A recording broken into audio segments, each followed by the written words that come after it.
नमस्कार, आप देख रहे हैं खबर एक्सप्रेस। चलिए जानते हैं आज की 10 बड़ी खबरें। डिम्पल खन्ना ने मैरिटल अफेयर पर दिए बयान पर दी सफाई।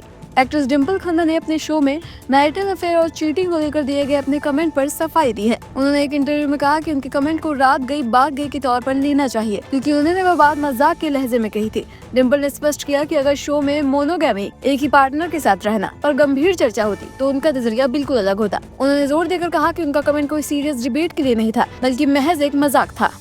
कांतारा फिल्म के सीन पर रणवीर सिंह के खिलाफ शिकायत दर्ज। एक्टर रणवीर सिंह को धार्मिक भावनाओं को ठेस पहुंचाने के आरोप में हिंदू जन जागृति समिति ने शिकायत दर्ज करवाई है। आरोप है कि उन्होंने एक फिल्म फेस्टिवल में चामुंडी देवी को फिल्मी भूत बताया था। हालांकि शिकायत दर्ज होने के बाद रणवीर सिंह ने एक माफीनामा जारी करते हुए कहा कि उनका इरादा फिल्म कांतारा में ऋषभ शेट्टी के शानदार परफॉर्मेंस को उजागर करने का था और वह देश की संस्कृति, परंपरा और आस्था का गहरा सम्मान करते हैं। उन्होंने दिल से माफी मांगी है अगर उनकी किसी बात से किसी की भी भावनाएं आहत हुई हैं। म्यूजिकल कंपोजर पलाश मुच्छर और क्रिकेटर स्मृति मंधाना की शादी टली। म्यूजिकल कंपोजर पलाश मुच्छर भारतीय क्रिकेटर स्मृति मंधाना की शादी की नई डेट को लेकर सोशल मीडिया पर खूब अफवाहें फैल रही हैं। पहले दावा किया जा रहा था कि दोनों 7 दिसंबर को शादी के बंधन में बंधेंगे, जिसमें सिर्फ परिवार वाले ही शामिल होंगे। लेकिन अब स्मृति के भाई श्रवण मंधाना ने इस दावों को पूरी तरह नकार दिया है। उन्होंने कहा कि शादी फिलहाल पोस्टपोन्ड है और इन अफवाहों के बारे में उन्हें कोई जानकारी नहीं है। बता दें कि पहले ये शादी 23 नवंबर को महाराष्ट्र के सांगली में होने वाली थी, लेकिन स्मृति के पिता श्रीनिवास मंधाना की तबीयत खराब होने के कारण स्थगित कर दी गई थी। रणवीर कपूर और फिल्म मेकर संजय लीला भंसाली की मुलाकात। एक्टर रणवीर कपूर हाल ही में फिल्म मेकर संजय लीला भंसाली के ऑफिस के बाहर स्पॉट किए गए। रणवीर अपनी upcoming film love and war की शूटिंग के सिलसिले में भंसाली से मिलने पहुंचे थे। इस दौरान जब पैपराजी ने उन्हें घेर लिया तो रणवीर के बॉडीगार्ड और सुरक्षा कर्मियों ने उनसे हटने के लिए कहा। एक वायरल वीडियो में एक पैपराजी को ये कहते सुना जा सकता है कि उनके पास सबूत के तौर पर मैसेज है, जिस पर बॉडीगार्ड चिढ़ गए। हालांकि कुछ ही मिनटों बाद रणवीर खुद बाहर आए और अंदर जाने से पहले पैपराजी के लिए पोज भी दिया। एक्टर समांथा प्रभु और फिल्म मेकर राज निधिमोरू की शादी। एक्टर समांथा रूथ प्रभु और फिल्म मेकर राज निधिमोरू ने सोमवार को कोयम्बटूर के ईशा योग केंद्र में शादी की। शादी में दोनों परिवार और करीबी दोस्त मौजूद थे। समांथा की करीबी दोस्त फैशन डिजाइनर शिल्पा रेड्डी ने इंस्टाग्राम पर शादी की कुछ इनसाइड तस्वीरें शेयर की हैं।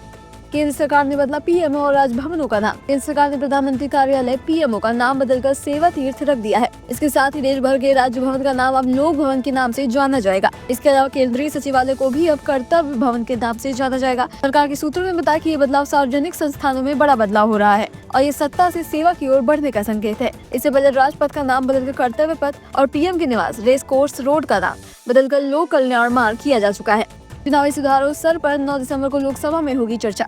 चुनाव सुधारों यानी सर पर लोकसभा में 9 दिसंबर को चर्चा होगी। कांग्रेस नेता के सुरेश ने लोकसभा स्पीकर ओम बिरला से मुलाकात के बाद ये जानकारी दी है। उन्होंने बताया कि इलेक्ट्रॉनिक रिफॉर्म्स यानी चुनावी सुधारों पर 10 घंटे तक बहस होगी। इसके साथ ही उन्होंने ये भी बताया कि 8 दिसंबर को वंदे मातरम पर भी चर्चा होगी। इसके लिए 10 घंटे का समय तय किया गया है। प्रधानमंत्री नरेंद्र मोदी वंदे मातरम के 150 साल पूरे होने के मौके पर इस बहस की शुरुआत कराएंगे।